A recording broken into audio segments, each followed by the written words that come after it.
बरगड़ जिले में चाषी पंजीकरण को नहीं खाद्य जोगाण मंत्री कृष्णचंद्र पात्र को सर्किट हाउस ठारे भेटिले जिलार विभिन्न कृषक संगठन।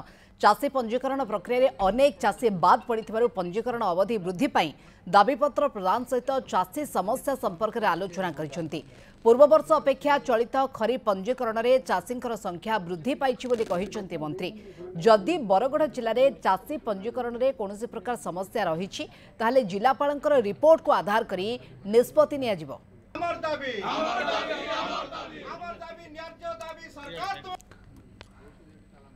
मंत्री को देखा कलु मंत्री कहले जे बरगड़ जिलार जेन सोसाइटी माने अच्छे 58टा सोसाइटी आम रिपोर्ट नेमु एवं रिपोर्टा जदि प्रकृत में चाषी मैंने ना करें बोलिक हृदबोध है ताहले आम डेट एक्सटेंशन करूँ। डेट एक्सटेंशन करवार लगी कौन प्रकार असुविधा ना न बोलिक कहीचन आशा रखीचु। निश्चित भाव में डेट एक्सटेंशन होगा कारण बरगड़ जिले में गत वर्ष तुलन में वर्ष अधिक चाषी पंजीकृत होबार सत्वे जमी तुलन में आमर बहुत कम पंजीकरण होइचन बोलिक कृषक संगठन अनुभव करुचे। चाषी अवधि गोटे समय बढ़ेलु 20 तारीख अगस्त 20 तारीख लास्ट थिला ता 25 करेलु तापर बढ़िया माने कौन जदि किसी प्रकृत चाषी रही इनक्वारी कर देखा प्रकृत अच्छा ना ना जदि प्रकृत चाषी किसी बाकी थे पुणी गवर्नमेंट डिसीजन नब।